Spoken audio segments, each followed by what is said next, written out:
Guys, welcome back to the channel. കഴിഞ്ഞ വീഡിയോയിൽ നിങ്ങളുടെ എല്ലാവരുടെയും സപ്പോർട്ട് കാരണം എൻ്റെ കണ്ണ് നിറഞ്ഞു. കമന്റ്സ് കണ്ടപ്പോഴും എൻ്റെ കണ്ണ് നിറഞ്ഞു. ഓക്കെ, സോ ബിഗ് ബോസിനെ കുറിച്ച് ഒരാഴ്ച കഴിഞ്ഞിട്ട് പല്ലൊക്കെ അടിച്ച് പല്ലിന് പൊട്ട മോണക്കി ബിഗ് ബോസിനെ കുറിച്ച് ഒരാഴ്ച കൂടെ കഴിഞ്ഞ് വീഡിയോ ഇറക്കാൻ നേരം ഞാൻ വിചാരിച്ചു അതിനകത്തൊരു കത്തിക്കുത്തെങ്കിലും കാണുമെന്ന്. ഒരു ഫണ്ണില്ല. ഇപ്പോഴും അതിനകത്ത് പഴയ ജാസ്മിന്റെ ഗബ്രിയുടെ കൊണ മാത്രമേ നടക്കുന്നുള്ളൂ. എനിക്ക് അറിയാൻ വേണ്ടി ചോദിക്കും, അതിനകത്ത് ബിഗ് ബോസ് എന്ന് പേര് മാറ്റിയിട്ട് ജാസ്മിന്റെ ഗബ്രിയുടെ 101 കൊണകൾ എന്ന് പേരിട്ടാ പോരെ. അതിനകത്ത് ഈ പ്രാവശ്യം ആകെ കൂടെ കണ്ടിട്ടുള്ള ഇവര് മാത്രമാണ്. ഇതെന്തോ ഇന്നലെ ഈ കണ്ട് കണ്ണീർ പൊഴിച്ചവരായിരിക്കും നമ്മളിൽ 99.97% ആൾക്കാരും. അതിനകത്ത് ഈ 00.03 ആൾക്കാർക്കും തൂറാൻ മുട്ടുമായിരുന്നു. കണ്ടോ, ഈ ഫോട്ടോ മാത്രം കാണുമ്പോഴേ എന്റെ ചെറുകുടലിൽ തട്ടിയത്. ഗബ്രി, ഞാൻ എന്ത് പറയുന്നുള്ളതില്ല.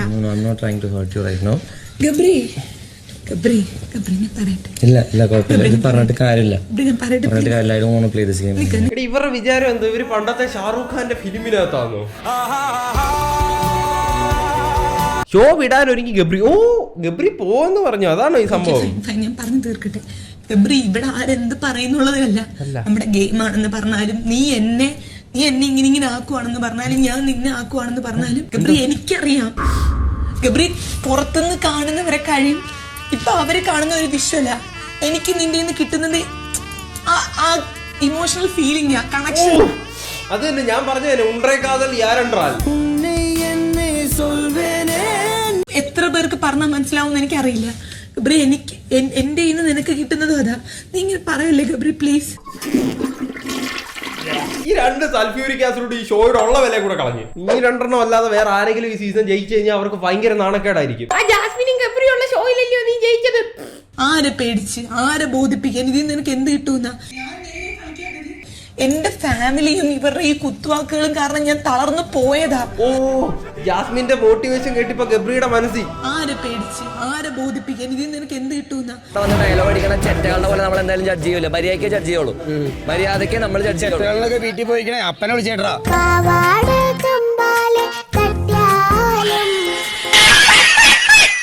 സായി വന്ന് പറഞ്ഞതിന് ഞാൻ തളർന്നു പോയതാ. പക്ഷെ ഞാൻ നേരെ കളിക്കും. എനിക്ക് ഇച്ചിരി സമയം തന്നാ മതി. ഒരു കാര്യം ചെയ്യും, ഗബ്രി പൊക്കോ, അതിനെ കൂടെ ഒന്ന് കൊണ്ടുപോകണം പ്ലീസ്. പറയുന്നത് കേൾക്കുമ്പോഴാണ് എനിക്ക് ഗബ്രി കാരണം അല്ല ഞാൻ വീക്കാവുന്നത്. അതായത് ഞാൻ പ്രേക്ഷകരോടാണ് പറയുന്നത്, ഗബ്രിക്കും എനിക്കും ഒരു ഇഷ്ടമുണ്ട്. അത് പ്രണയത്തിൽ എത്താതെ ഞങ്ങൾ പിടിച്ചു വെച്ചിരിക്കുകയാണ്. ഇതിന്റെ ആണോ വെളിയില് കല്യാണം ഉറപ്പിച്ചു വെച്ചേക്കോന്ന് പറഞ്ഞത്? പ്രണയത്തിൽ എത്താതെ പിടിച്ചു നിർത്തിയേക്കോ ഇപ്പം? എനിക്കറിയത്തില്ല എന്തോ ഇതൊക്കെ നടക്കുന്നത്. എനിക്കൊന്നും കാണാനും വയ്യ. അറിയാന്ന് പറഞ്ഞ ഇതെനിക്ക് തീരെ കാണാൻ വയ്യ. വെറുത്തുണ്ടല്ലോ, അവസാനം അതൊരു പ്രണയമായി തീരുമോ എന്നുള്ളൊരു പേടിയിലാണ് ഞാൻ.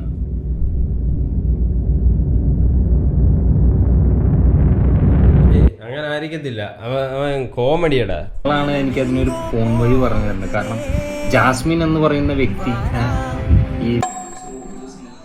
ഈ ഷോർട്സ് ഒക്കെ കാണുമ്പോഴല്ലോ വെറുത്ത് അവസാനം ഉണ്ടല്ലോ, അതിനൊരു പ്രണയമാണോ ഇത്, അതോ ഒരു എന്താ പറയാ അവരൊക്കെ പറയുന്ന പോലെ ഒരു ഫ്രണ്ട്ഷിപ്പാണോ, അല്ലെങ്കിൽ എന്താ ഒരു സഹതാപമാണോ എന്നറിയില്ല. ആ ഒരു അറ്റത്തെത്തി നിൽക്കുകയാണ് ഞാൻ. അതൊരു അറ്റത്തെത്തി നിൽക്കുമല്ലേ, മൂത്രം ഒഴിച്ചാൽ കള.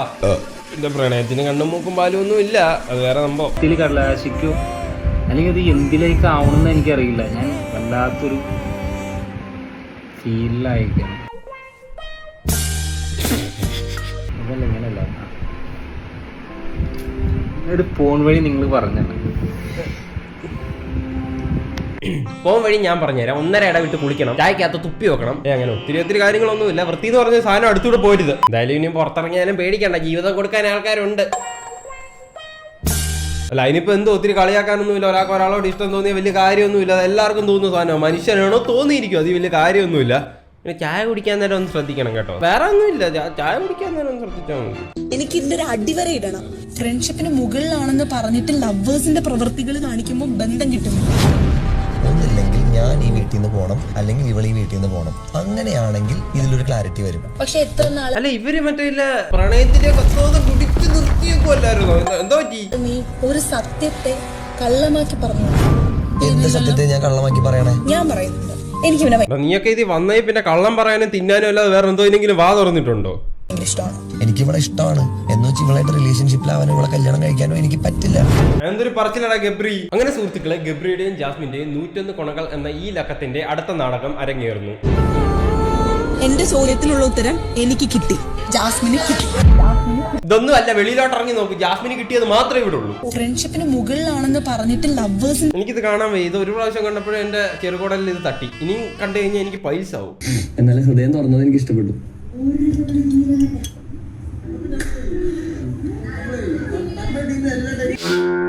എടാ നാണം കെട്ടവനെ, നീയൊക്കെ പ്രണയത്തിലോട്ട് പോവാതെ പിടിച്ചു നിർത്തിയേക്കോ അല്ലായിരുന്നോ? എനിക്ക് ഇവർക്ക് വല്ല കത്ത് വല്ല വയ്ക്കാൻ പറ്റുമായിരുന്നു, ഞാനൊരു കത്ത് വിട്ടാനെ. ബിഗ് ബോസ് തീർന്നാലും നിങ്ങൾ അതിനകത്ത് തന്നെ ഇരുന്നോ, വെളിയിൽ ഇറങ്ങരുത്, ആപത്താ.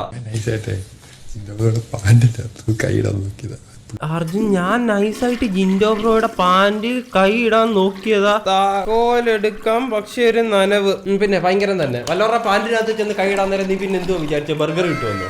ഇതങ്ങോട്ട് ശരിയാവുന്നില്ല. വല്ലവരുടെ പാൻറ് കയറി അങ്ങോട്ട് കൈയിട്ടിട്ട് വലിയ കാര്യം പോലെ പെൺപിള്ളേരോട് വന്ന് പറയുന്നു, എടാ നാണക്കേടാടാ വല്ലവരുടെ പാന്റിനകത്ത് കൈയിട്ടിട്ട് നനവോ? എന്തുവാ നീ എന്തുവാ?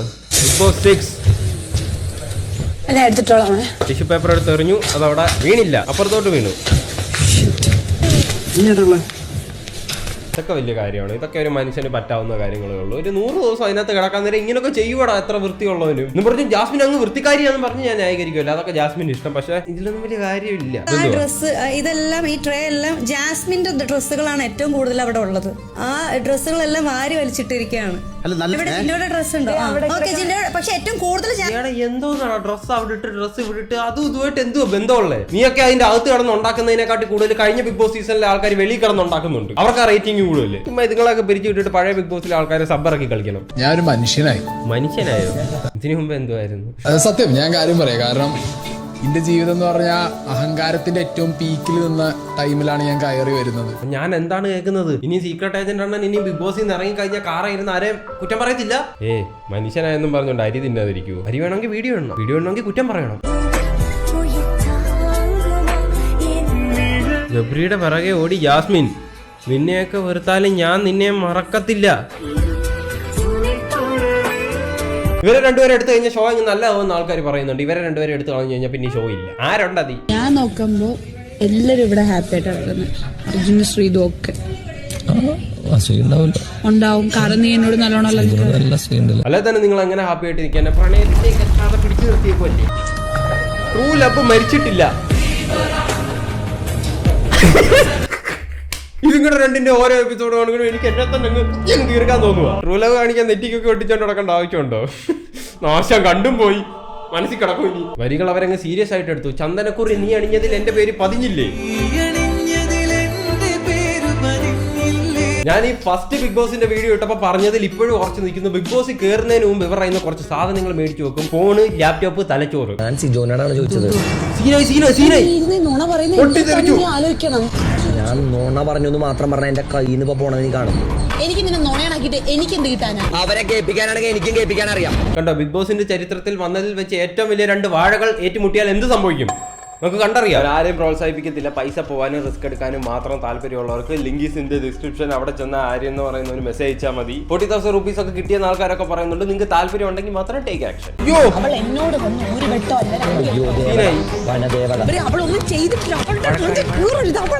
മതിയടാ, ആൾക്കാരെ പറ്റിച്ചോ മതി. ബിഗ് ബോസിൽ കയറുന്നതിന് മുമ്പായിരിക്കും നിന്റെയൊക്കെ തലച്ചോറ് മേടിച്ചു വെച്ചത്. ബാക്കിയുള്ളവരുടെ തലയിൽ ഇപ്പോഴും ഉണ്ടത്. അതുകൊണ്ട് ഒരുപാട് അങ്ങോട്ട് സ്വനത്താ അത്.